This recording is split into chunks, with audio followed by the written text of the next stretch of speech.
স্নেহা, তুমি এখানে? মিস্টার রাহুল, স্নেহা না, আইএস স্নেহা বলুন।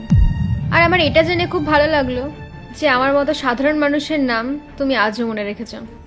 আরে মনে কেন থাকবে না, তুমি তো পুরো ইন্ডিয়াতে টপ করেছো। আর এমনিও স্যার, আপনি তো আমার পুরো কুষ্টিই জানেন। জানতে তো হবেই, এখন তো সব জায়গায় তোমার নামেরই চর্চা চলছে। কিন্তু তুমি এখানে কেন?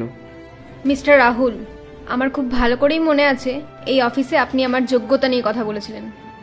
আর আপনি এটাও বলেছিলেন যেদিন আমি লাইফে বড় কিছু করতে পারবো সেদিন যেন এসে আপনাকে মুখ দেখাই। তো দেখে নিন স্যার, আজ আমার যোগ্যতা কি আছে। আর আজ আমি এখানে এই জন্যই এসেছি যাতে আপনাকে আপনার অপমানের যোগ্য জবাব দিতে পারি। Sneha, stop it. তুমি স্যারের সাথে এইভাবে কথা বলতে পারো না। তুমি চুপ থাকো। স্যার যখন আমাকে অপমান করতো তুমি চুপচাপ দেখতে, আর এখন তুমি স্যারের সাইড কাটছো। স্নেহা, তুমি অনেক বড় কথা বলছো। তুমি আজকে যা কিছু হয়েছো না, সবটা স্যারের জন্যই হয়েছো। তোমার কথার মানে কি? স্যার, আপনি তো কোনোদিন কারোর মধ্যে ভেদাভেদ করেন না, তাহলে স্নেহাকে খাবার বানাতে বারণ করলেন কেন? পূজা, ও খুব ইন্টেলিজেন্ট মেয়ে, ও জীবনে অনেক বড় কিছু করতে পারে। ও শুধু এখানে থেকে পরিষ্কার পরিচ্ছন্ন কাজ বাজ এইসব নিয়েই পড়ে থাকে। আরে ও যদি সারাদিন এইসবই করতে থাকে তাহলে ও ভবিষ্যতে আগে কি করে এগোবে? স্যার, ও যদি কম্পিউটার চালাতে নাই পারে তাহলে আপনি কেন বলছেন ওকে? পূজা, ও যদি এইভাবেই ফোনে কথা বলতে থাকে না তাহলে ও খারাপ সঙ্গে পড়ে যাবে। আর ও যদি কম্পিউটার চালানো শেখে, কাজকর্মগুলো শেখে, তাহলে ও কিছু শিখতে পারবে, জীবনে অনেক কিছু করতে পারবে।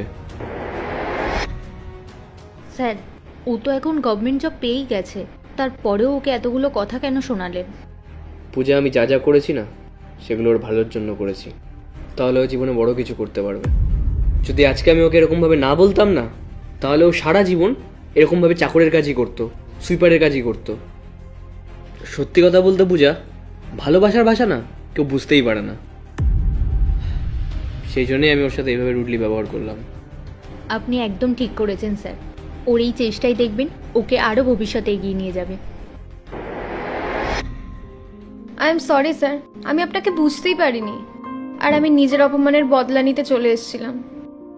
স্যার প্লিজ আমাকে ক্ষমা করে দিন, আমার অনেক বড় ভুল হয়ে গেছে। আরে না না স্নেহা, তুমি ক্ষমা কেন চাইছো? আমি জানি তুমি ওগুলো কিছু মন থেকে করোনি।